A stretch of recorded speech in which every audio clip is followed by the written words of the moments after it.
All right, we're up and running. I'm going to drop the pictures. Okay, Garrett, I'll start with that first one you asked about, number 47 on 3.4. I hope I have the right problem. Make sure you let me know if I don't. So the problem says, I'm not going to write it out because that would take too long. Show by means of a truth table that the statement P, if and only if not P, is a contradiction.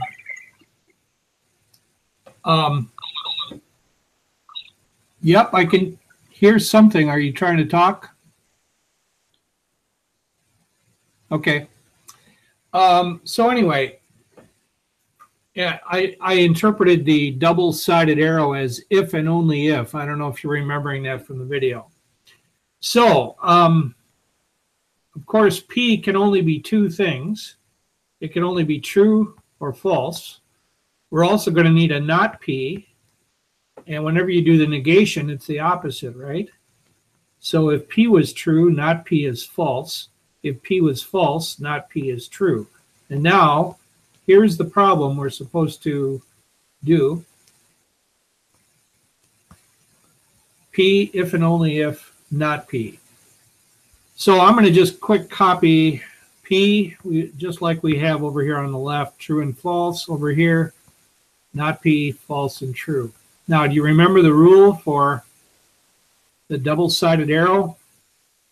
Only true when they're both alike. So I'll just put a different color in here. So as I'm doing the truth table, T and F are not alike. F and T are not alike. So basically, that's the answer to the truth. Yeah. So that's the answer to the truth table. And now comes another important term in there, contradiction. What's a contradiction? When all the answers in a truth table come out false. And as you can see, all two of them are false. We're done. We have shown that that is a contradiction. All right, so that's number 47.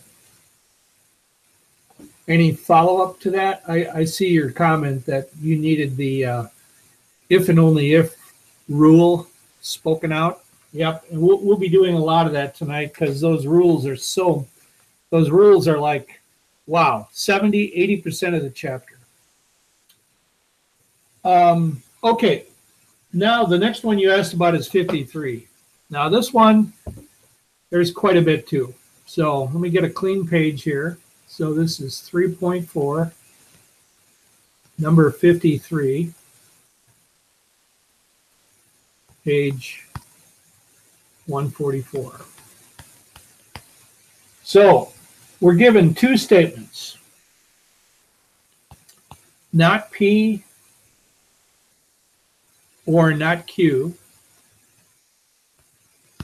And the second statement is P and not Q. I'm just going to write those down. Let's see. We've got two statements in this truth table, so we're going to need a P and a Q. And to set up a table, we need, I don't know if you remember this, but the number of statements, 2 is 2, and 2 to the 2, 2 to whatever the number of statements is, will tell you how many rows you need. So in this case, it's 2 to the 2. So this is, we're going to need 4 rows. So in the first column, we go half and half. True, true, false, false.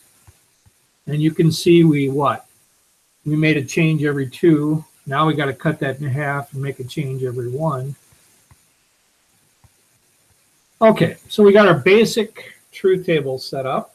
And that the reason why that's a big deal is we have now basically taken care of every single possible combination that could come out. That's the idea of a truth table, to leave no stone unturned. Every single possibility is looked at. So it's not like at the end, oh, I forgot that one. We will, if we set up the truth table right, we'll have every possibility. Okay, so now let's do this first. So we got this not P or not Q. So let's make not P. If P is true, not P is false, false. So these are just the opposite of those guys over there. And then not Q, just the opposite of these.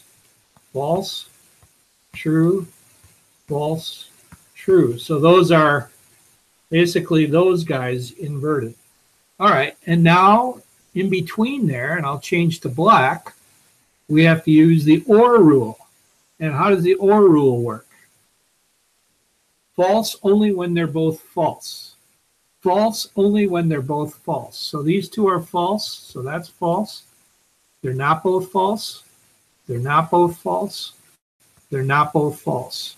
So there's the answer to that little mini part. Okay? Now, we got to come over here and work on this second guy over here. I'll change back to blue again. So we're going to need a P. True, true, false, false. And we need a not Q. False, true, false, true. Again, I'm just looking back at the reference. P I left the same. And yeah, I was just looking at your comment over there. Squared. Not sure what you mean by that. But anyway, let's combine these two now. And how does the and rule work? Only true when both are true. Okay, here they're not both true. Here they are both true. They're not both true. They're not both true. Okay? Oh, n squared. Yeah, it's n to whatever power the number of statements you have. And in this problem, we only had 2 letters, PQ, so 2 to the 2 power. Yeah, I got you. Okay, so we got kind of our 2 separate parts done here in black. Those are our 2 answers. Now comes the part where we have to see if the first statement, I don't know, should I just put some numbers here? This is the first statement here, and this is the second statement here. The question is, does 1 imply 2, or does 2 imply 1? And what does imply mean? Imply means if then the 2 statements, the answer will be a tautology. And did you catch what a tautology is? A tautology is when the answers are all true. Just the opposite of that first one we did. A contradiction is when all the answers to a truth table are false. A tautology is when all the answers to a truth table are truths. Okay, so now let's try what? Here, let's put this down below here. So we've got 1 and 2, and we're going to try doing this. If 1, then 2. Instead of writing that all out again, I'm going to just call them that. So what's the answer to 1 if I did it correctly? I'm just copying this column up here. FTTT. What's the answer to 2? FTFF. So if 1 implies 2, then the answer to this should come out to a tautology. Now, do you remember the rule for if-then? The rule for if-then, this one's kind of a strange one, is only false when the first one is true and the second one is false. Okay, so only false when the first one is true and the second one is false. Well, the first one's not true here. Here, the first one's true, but the second one's true. That's a bad boy. The first one is true and the second one. So, okay, did that turn out to be a tautology? No. So what does that tell me? 1 does not imply 2. If it did, those blue things right here should be all T's. They are not. So let's try it the other way now. How about if 2, then 1? That's what they're asking you. It says try flipping them around and see. All right, so now copied from up above, what was 2? F, T, F, F. And what was 1? FTTT.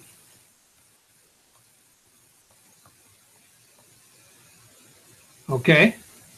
Again, we're doing an if-then. Only false when the first one's true and the second one is false. First one's not true, so that's good. Here, the first one's true, but the second one's a true. And here, the first ones are F's, so that guarantees it to be a true. Oh, hey, tautology.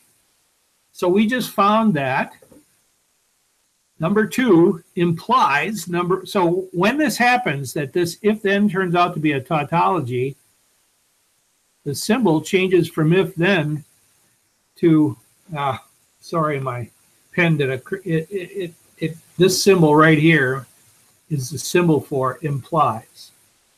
So we now know that P and not Q implies not P or not Q. Why? Because when we did the if-then that way, we got a tautology. So basically that's number 53. Now, so you got to see, does it work one way? Does it work the other way? Does it work in neither way? Notice they gave you 3 possible outcomes there. Yeah, I see your comment. The only time an if-then, I don't know what that slash is there for, but the only time if T then F is false is when the first statement is true and the second statement is false. Yeah, I guess I get your notation now. Okay. Yeah. So there's, I don't know, hopefully that makes some sense to you. That's number 53. And you're right, those are pushing pretty hard. So there was a lot being asked there.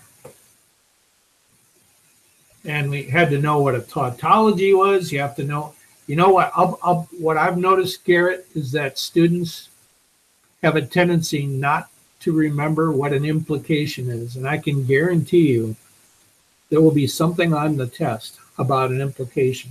So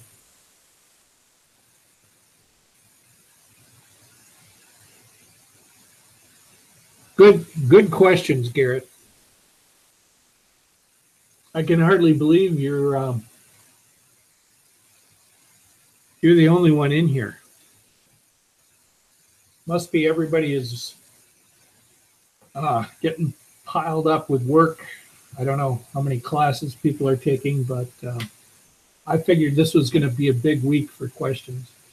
Yeah, okay. So Garrett, let me make a new page here. So to answer your question, that symbol is usually said if and only if. Is usually how it's stated. It's called a biconditional. And the reason it's called a biconditional is because it's a conditional in 2 directions, bi. Greetings, Paul. We're going through, I'm going through some questions that Garrett has here. One other thing I wanted to say to you about this, Garrett. Let's see, now I lost it. What was, oh yeah. Okay, you don't have to remember this or put it in your notebook, but sometimes in math books, they write this. Mathematicians are always looking for shortcuts. And sometimes they will write if and only if as IFF. Our book does not do that, so you don't have to worry about that.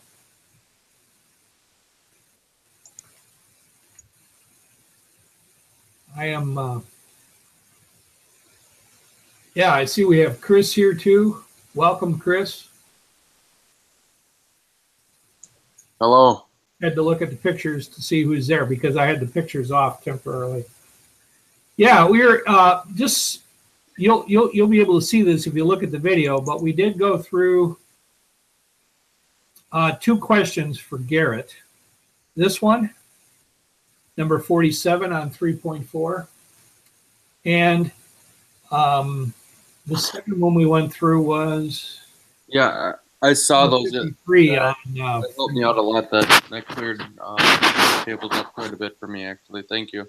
Oh, so you've been in there for a while, Chris. Okay. Yeah, since 7 o'clock, a little bit before 7. Yeah, I'm sorry I didn't acknowledge you. I turned the pictures off so I could have the screen, we could show the full real estate. Yeah. Well, no worries. I'm just watching. Good. I'm glad you're watching. Okay, Garrett says, is there a true-false statement for the IFF? I'm not. Okay, the rule for this is, one more time, let's do. Let me move that over. Hang on.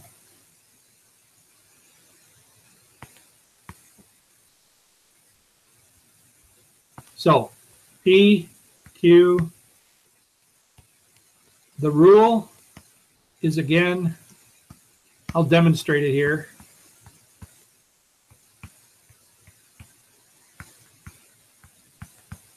Once again, the rule is, I'm going to write the rule off to the side. You probably saw this in the video.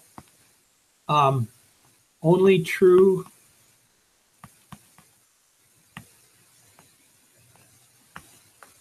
when they are alike.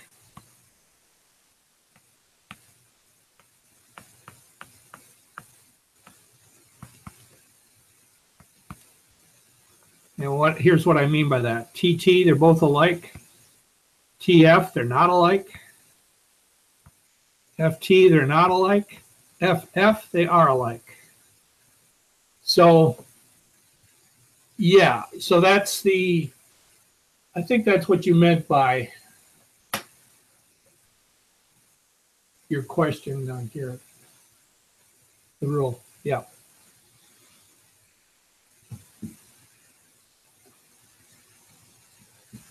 So any of the, I think it's 3 of you that I'm going to take another peek at the pictures here, just so we catch up. Yeah, for any of the 3 of you, questions. Well, where do you want to go from here?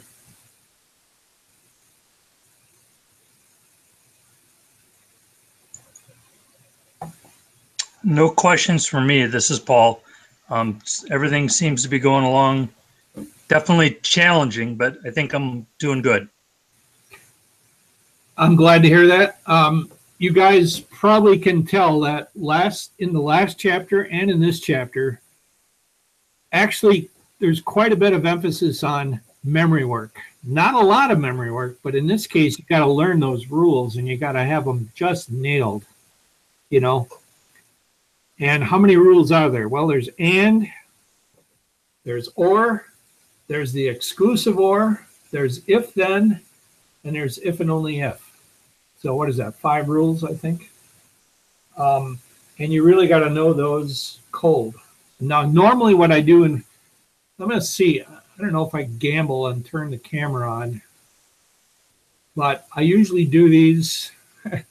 I'm going to give it a shot, okay? So if I do get zonked out here, hang on, I'll be back, okay? But I think it's going to work.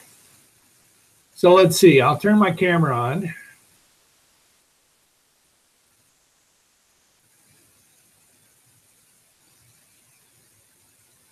That didn't seem to do anything. So I guess I can't do it. But okay, so let me see if I can quick summarize them here.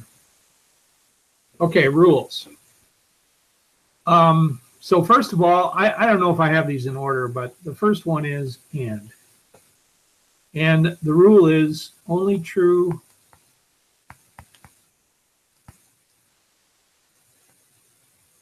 having a little trouble with my technology here. Sorry. I'm going to get my keyboard out of the way. Okay, only true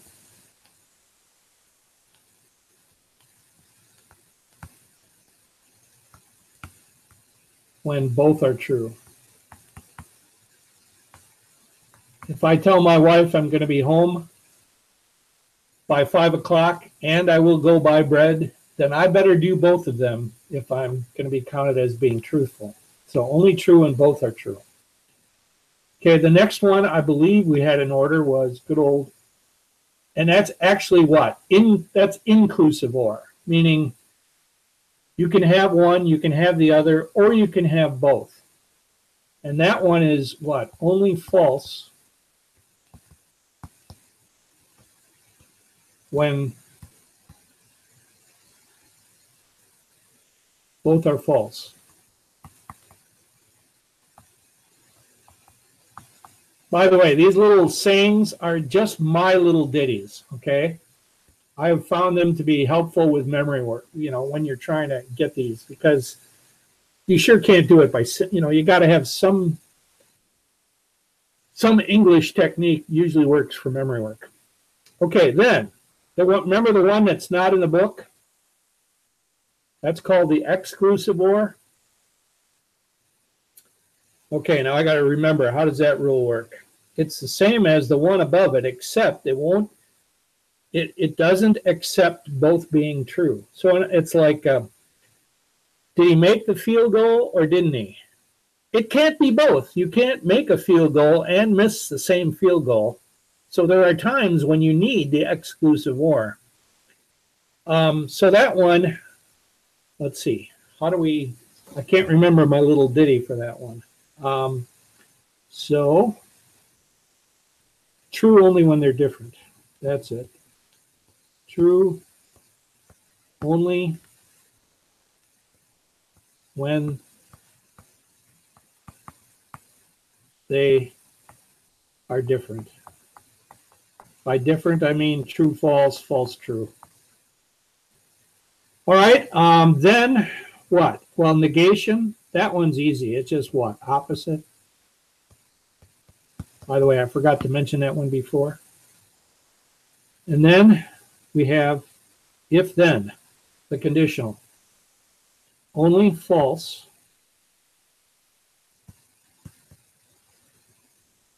when the first is true and the second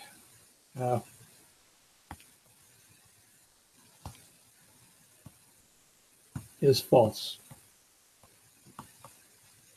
And then we have what's called the biconditional, or if and only if, like I was talking to Garrett about a little while ago. And that one is what? Only true when they're alike.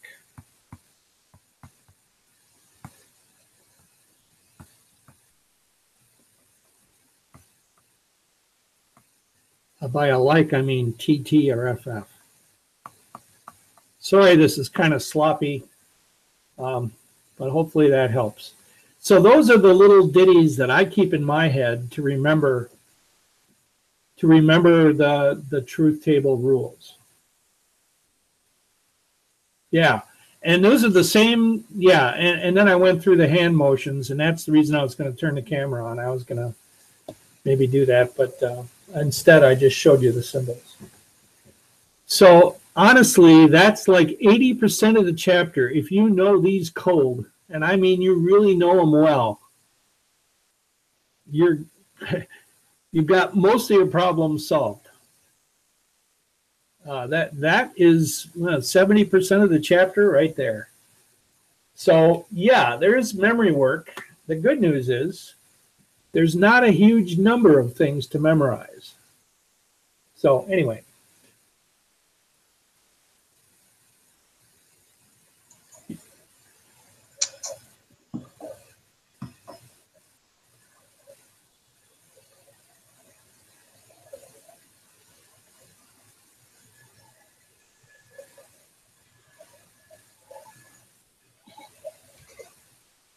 You can't see the hand motion? Oh, you're right. Thank you, Garrett. I'm sorry, the hand motions were not in the video because the camera was not aimed at me. You are correct. But that's another good reason that I put the symbols on the screen here for you. Yeah, you're right. That probably was a hindrance for Yeah, there's a case where not having a camera on myself was not so great.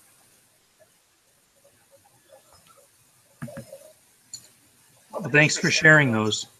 Yeah, you're welcome. I know there's a lot going on now. We had what, lessons 1 and 2 were still from last week, and then this week there's 4 more lessons. So technically, you've had like 6 lessons since people have asked me any questions or anything on this, and yet Monday, yeah, every time I do the hand signals. By the way, I've been caught doing these hand signals and going through that with my class. Meanwhile, somebody's taking a visitor through the building. And you can tell they look at me like, wow, we better go get the guys with the white coats and take this poor guy away and put him out of his misery, you know. So everybody seems to get a big yuck out of that. Yeah. But anyway, yeah, I don't remember where I was now, but. Yeah, I agree with Garrett. Monday, looks like a big week.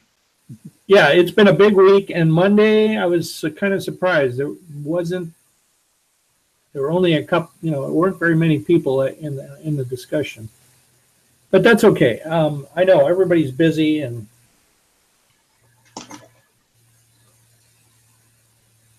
thanks for the good questions tonight.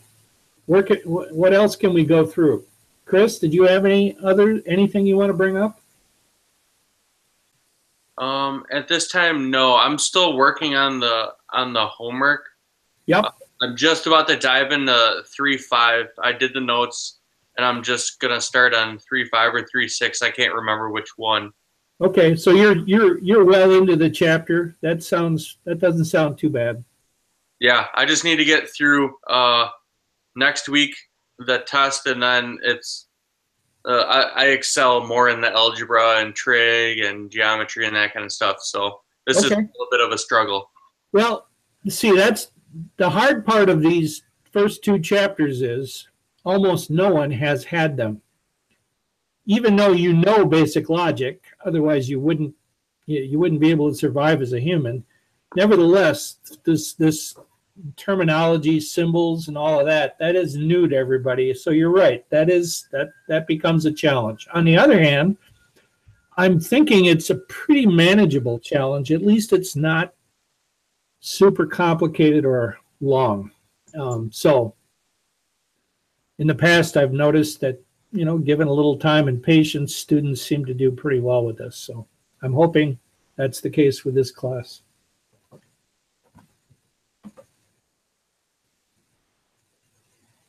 Paul, I take it you don't. I think you kind of said this, but you evidently don't have any questions. Yep. No, I don't have any. Okay, great.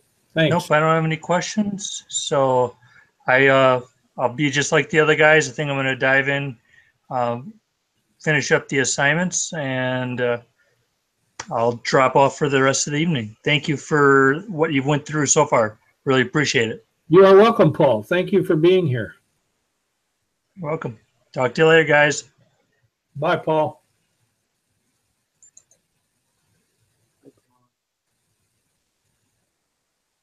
So, Garrett, I got to get back at your dialogue here. What did I miss? About to start. Okay. So you're on about 3.5.2. Yeah. Okay. Again, that's not bad because where are we here? Thursday, we got some time yet before the week's over. So that you guys are at least in the ballpark. I'm worried about, I've got some people who still haven't gotten me their whole notebook, haven't gotten me their notebooks from chapter 1. Those are the people I'm really worried about.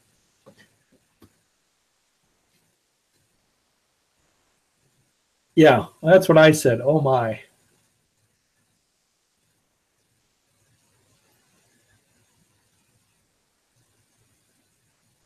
So, did anybody want me to back up and show some of the other slides from tonight? No, at this point, I'm pretty much understand what's going on right now. Well, that's good. Oh, hey, Chris, let me ask you this question. Okay.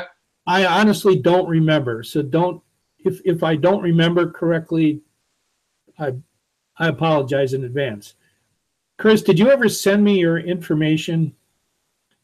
You know, there was in that introductory lesson to the course, there was this idea that you send me your, you know, like what high school you went to, what's your hometown, stuff about yourself. Did you ever send that to me? No, I did not. If you wanna, that can positively affect your grade, by the way. Okay, I did not know that. I totally skipped that. I'll shoot that over to you first thing in the morning tomorrow. That would be fine. And you said it's right on WLC website? Yeah, you know that very first video, introduction to the course? Yeah. I believe it's right in there where I ask you guys to do that. Okay. Yeah, I'll jump on that in the morning, and I'll like I said, that's a great. I counted that as a quiz. Okay. So right now you have a blank there, but yeah, that would definitely help you. For the I do have a question, not pertaining to this exact week or this homework, but for quizzes, I did see in the grades, what do you count and accept as a quiz? Right now, only one thing, and that's what I just talked to you about. Okay, perfect. That's what I was wondering. So I mean, I was supposed to reserve the ability to ask you guys a surprise quiz. Okay. I'm probably not going to do that. So just get this in, and you'll have a perfect quiz grade.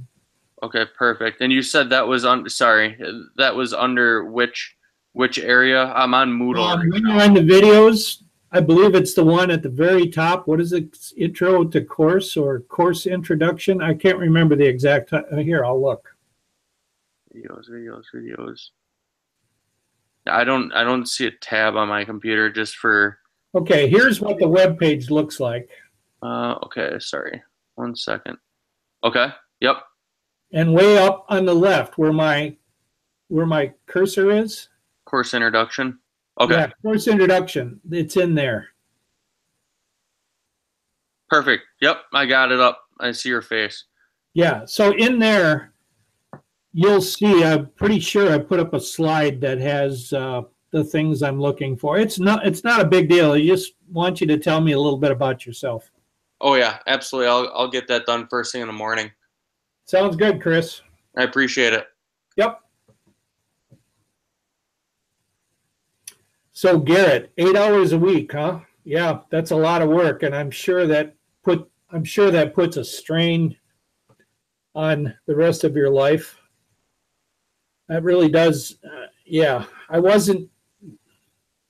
At least I know you don't know. I mean, at least this course, I tried to keep it as what? I tried to keep it so that it wasn't too demanding, but it may not have achieved that. But that was the idea. Yeah, in order to do it right. And because you haven't had math in a while, and because I've got this new kind of math that you haven't had before, you are right. It takes time.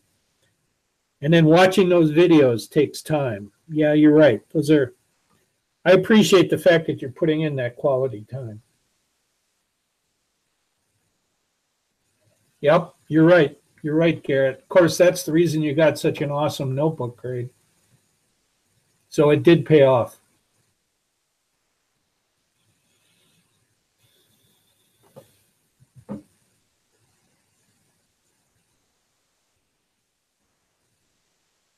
Sorry, did you ask me a question? I zoned out there for a second. No, I was just you're hearing a one-sided conversation. Okay. Because, yeah. Garrett's having a little trouble with his microphone. He's communicating to me by the chat. Yeah, sorry about that. He's doing it that way, and I'm talking what sounds like I'm talking to thin air, but I'm answering Garrett verbally. So no, I didn't say anything to you specifically, Chris. Okay.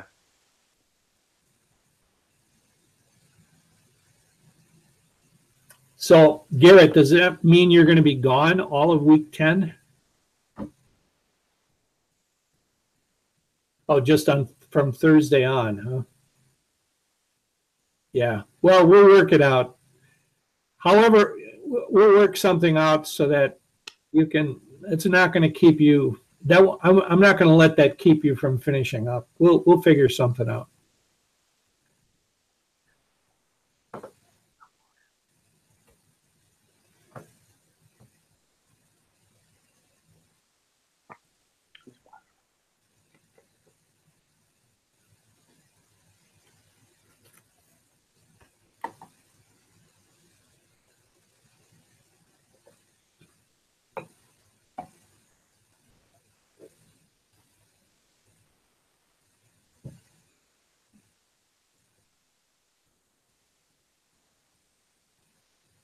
Well, you're off to a great start, Garrett. You're going to be fine. I'm looking forward. I'm looking forward to congratulating you at your graduation.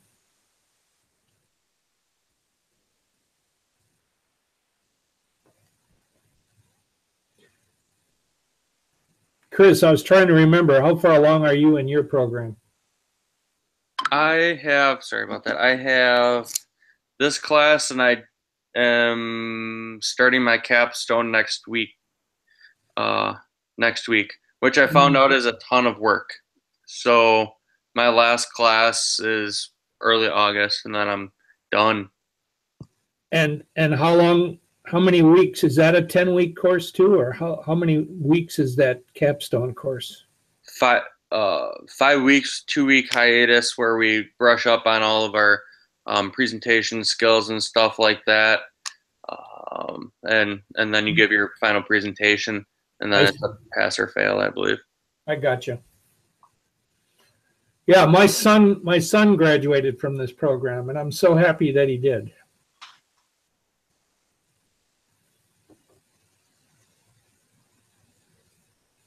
It's a good curriculum.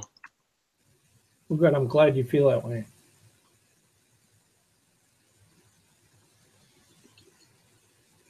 From the business management, or what degree did he get? Oh, yeah, it was the business management degree. And I remember real well when he had what you were talking about. I mean, I didn't know the time schedule, but he had to do this presentation thing, this capstone. And what made it hard for him is he lived in Minnesota at the time when he finished. So he had to, it was even a little bit more harder for him because he had to, some of the resources were a little bit harder for him to grab a hold of. Yeah, sheesh. You see that? You got some good offered help from Garrett. I know. I need it. I looked at my at the syllabus for the capstone, BML 491, and I almost threw up. I was so nervous. I'm like, oh my God, no way. I know those things can look overwhelming, can't they? Yeah. Yeah. So, but hey, it's like anything. Just take it a piece at a time, and you can do it. Exactly. So I need to start working on it like tomorrow morning. Okay, gotcha. Or I thought you were going to say you need to start working on it yesterday. Yeah, I probably should have. No, I'm just kidding.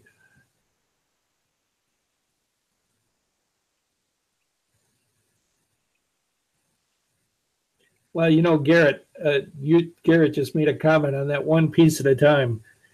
I remember when I got my doctorate in 2000, and you talk about daunting.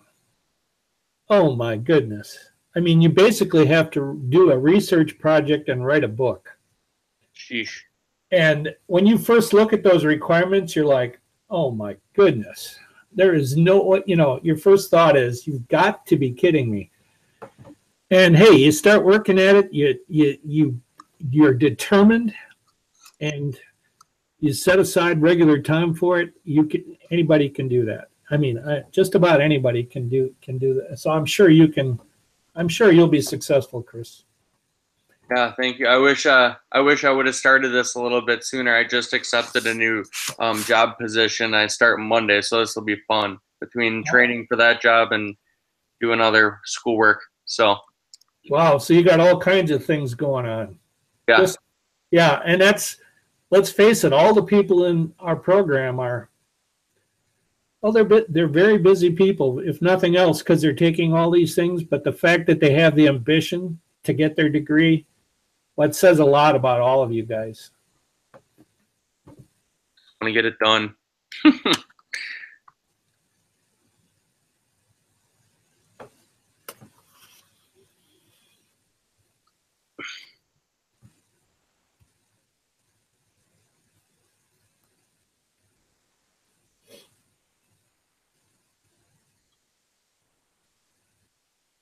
Sounds like you should maybe get on the phone with Garrett. Yeah, I think I will.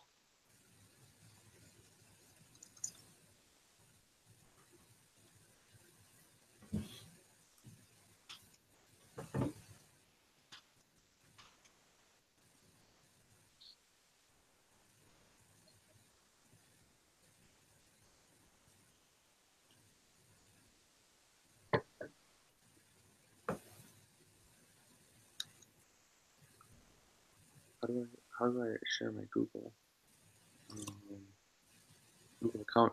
Hey, Professor, how do I share a Google account? I'm sure you can see what Garrett is sharing in the corner.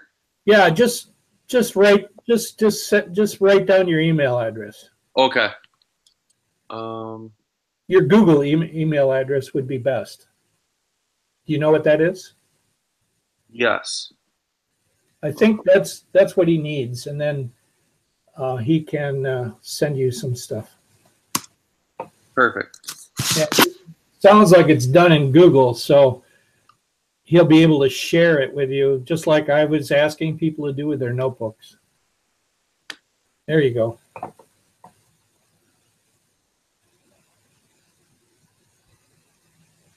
Excellent. Thank you.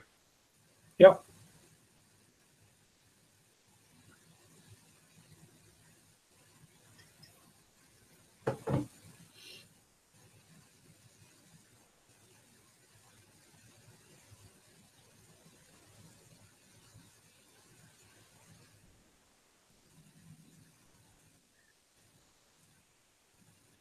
Yeah, like Garrett is saying, when a document is shared with you, you'll get an email saying, Garrett Randall has shared a document with you.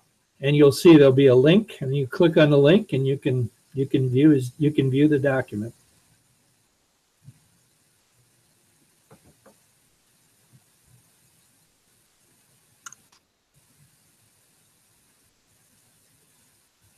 Very nice of him to offer help.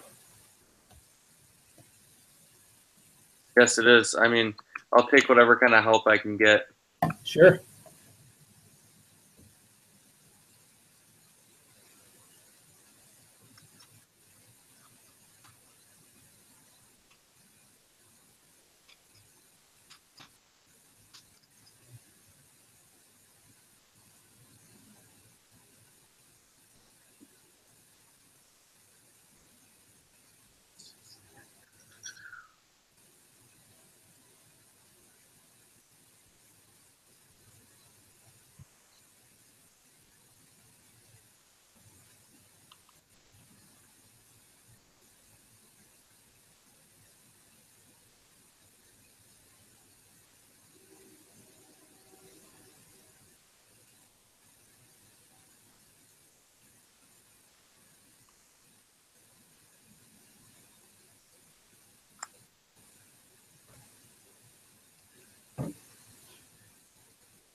Yes, good night to you too, Garrett. Have a good evening. Thank you for helping Chris, and